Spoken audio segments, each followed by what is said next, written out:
Look at this photo. Now look at this one. Do you see it? Fans claim Disney is secretly humanizing the Na'vi. Is it lazy CGI, or is there a dark lore reason why Jake Sully is slowly turning into a human? Look how his face has changed from Avatar here to the Way of Water. And now check him out again in Fire and Ash. So what's really behind this? Have they actually ruined the Na'vi design? Have they made them more human? What changed? Jake in detail. In the 2009 original, the Na'vi were very clearly alien. 10-foot tall, graceful blue beings with elongated limbs, enormous eyes, and faces that were unmistakably not human. But by the Way of Water, 2022, fans noticed changes. As one angry Reddit user, Sauron4, put it, "I hate how they are humanizing the Na'vi in Way of Water and Fire and Ash, with changed proportions to the point that Jake Sully now looks almost like a normal human, just blue." Eagle-eyed fans who scrutinized the three films found specific changes. In 2009, characters like Neytiri and Sute towered over humans with large, wide-set eyes that gave a cat-like look. Their faces, noses, ears, bone structure reminded us these were aliens. But in the sequel, Jake's was closer to actor Sam Worthington's facial structure than in 2009. One fan calculated a 1/3 reduction in eye size, saying that Jake and Neytiri look like completely different characters in many scenes. Then in the new trailers for Fire and Ash, Jake's appearance is different again. Check out the eye size. Smaller. Check out the ears. Smaller. And the nose? Also somehow smaller and more human. Beyond faces, there were changes in movement and body language. Avatar showed Na'vi moving with unearthly elegance. Look at the straight backs and extended necks. They have the fluidity of big cats. In the Way of Water, sometimes they move like human teenagers and parents. Was this down to the different mood of some scenes? Family arguments rather than spiritual rituals? Was it that the sequel lacks the attention to body language and posture that Avatar 09 had? Are the Na'vi really being re-engineered frame by frame? Let us know what you think. Do you agree with Upper Figure 9121 that they are starting to look like Melania Trump? Let's get into the topic more. James Cameron's design philosophy. From day one, Big Jim didn't want unrelatable aliens. Early concept art showed far more alien Na'vi, reptilian or amphibious designs with extra eyes or truly inhuman bodies. Cameron rejected these, saying they came out too lizard-like to be relatable.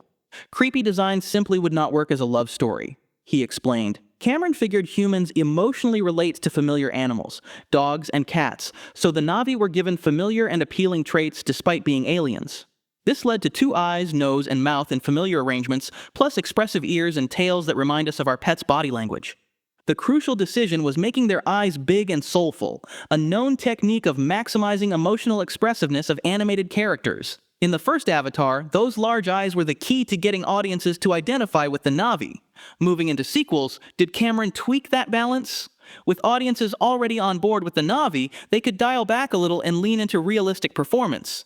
It could also respond to ever-improving visual realism. What looked so real in 2009 could have looked stylized in 2022. Remember how much more accustomed we all became to mega-budget, CG-driven movies in those 13 years. Marvel, DC, and all the others. To avoid cartooniness, the Avatar team refined Na'vi models to sit in line with the hyper-realistic environments of the sequel. Cameron has said the Na'vi represent an aspect of human nature that is aspirational. Idealized humans, essentially. Graceful, athletic, spiritually connected, and visually majestic. The films want us to see ourselves in the Na'vi. Increasing their human resemblance deepens that connection, making us almost forget they're aliens. Do you see the Na'vi as close to being human? Let us know in the comments. Does technology explain it? It is possible that the evolution of technology explains some of the shift. 2009's Avatar only used a single head-mounted camera. By the time The Way of Water came around, the team could use dual high-definition camera rigs, vastly increasing fidelity, and the goal was to get as close as possible to what actors like Worthington were actually doing.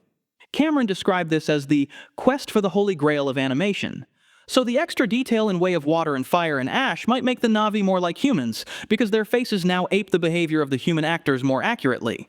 The Avatar team also developed a new strain-based facial performance system, separating deep facial muscles from outer skin. This allows characters like Kiri, Sigourney Weaver's teenage Na'vi, to exhibit Weaver's soulful, subtle movements. Pretty incredible considering Weaver is more than half a century older than the character she plays. This creates a new challenge, though. Cameron knows that as graphics get more realistic, keeping giant cartoon eyes creates a disconnect. It stops looking like an alien and starts looking like a person wearing a bad mask. To keep the realism high, proportions must move closer to those of humans. Does anyone remember James Corden and others in Cats? That is the worst case and must be avoided at all costs.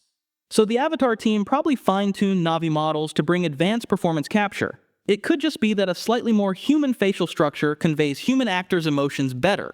But there is one massive difference between the first movie and the sequels that almost forces the Na'vi to look different, and it has nothing to do with their faces. What about the locations? Some of the changes could also be down to the sequel's plot and setting. The first film's iconic moments took place in bioluminescent night scenes or lush forests that brought out their alien nature. Neytiri's face glowing with light, her huge eyes reflecting Pandora's flora. We saw Na'vi contrasted with human soldiers a lot in that movie, highlighting their towering height. In The Way of Water, a lot of the story is Na'vi to Na'vi, whole scenes of just the Sully family and Metkayina clan. With no human reference on screen, our brains adapt to Na'vi as the norm and look for human-like differences more. The sequel also takes place in bright daylight and water environments with natural lighting. Under these conditions, cartoonish exaggeration would really stand out. If Neytiri had exact 2009 proportions but rendered in ultra-sharp 4K with real sunlight, it could have been too much. Refining her look ensures she integrates better. But ignore the cameras and the CGI for a second, because the scariest explanation actually comes from the characters themselves. In-universe explanations. The most popular theory focuses on Jake's DNA. He's not a born Na'vi, but a human consciousness in an avatar body created from hybrid human-Na'vi DNA. In deleted scenes from the first movie, Moat comments that Jake's avatar's eyes are too small, noticing a human physical trait. So Jake's more human features are attributed to his human DNA. In The Way of Water, Jake and Neytiri's children also carry human DNA. The movies show this clearly. The kids have 5 fingers and human-style eyebrows, whereas pure Na'vi have 4 fingers and no eyebrows. The Sully children get called freaks for these traits. The slightly smaller eyes or nose shapes closer to Jake's could be inherited as well. Of course Jake looks more human, it's an avatar. He's mixed with human DNA. It's literally just Jake and his children that look a little different. The human appearance is the logical outcome of Jake's background. Sure, but what about Pandora-born Na'vi? This is covered by another theory, which notes that The Way of Water focuses on 2 different clans: forest-dwelling Omaticaya and reef-dwelling Metkayina. The Metkayina have broader chests, thicker tails, and larger eyes. One fan speculated on Reddit that to make the Metkayina's big eyes stand out, the visual artists downsized the Omaticaya characters' eyes in the sequel. On top of this, our main characters have been through war and loss. Neytiri's eyes might not shine with the same innocence after the trauma of losing her home and now her son. The Sully family are meant to appear more hardened because their story has become harder. A bit of a stretch? Tell us what you think. The bigger picture. In Avatar, we saw Na'vi through an awestruck outsider's eyes and through the lens of grand romance. They were intentionally romanticized and exotic. In sequels, we're in with the Na'vi themselves. Their point of view has merged with ours. And to some degree, so have their features. Cameron hasn't come out and said, "We made the Na'vi more human-looking," but creative choices discussed all hint at this. As a result, we should probably see them looking more human as a side effect rather than an end goal. Also, our standards have probably changed. In 2009, the Na'vi were a leap forward in computer-generated movie characters. By 2022, we were more used to digital characters, and we might subconsciously demand even more realism. Cameron is extremely smart about our expectations. He won't let his huge-budget sequels look dated or cartoonish. If fans notice the Na'vi edging closer to humans, it's likely because Cameron achieved exactly what he set out to do. Most importantly, they haven't lost what makes them truly Na'vi: their kindness, connection to nature, and spirituality. What next? We will have to wait and see what the true outcome of Fire and Ash is, but if the theory holds and there is an increased humanization, what is going to happen in the follow-up movies? How much closer can they get in 4 and 5? And if the rumors are true that the franchise has plans to end up on Earth, could this change in appearance all be part of it? Do we just end up with blue humans? Only time will tell. Thanks for watching. For more deep dives into all things Na'vi, stay tuned, and stay one step ahead in the fight for Pandora.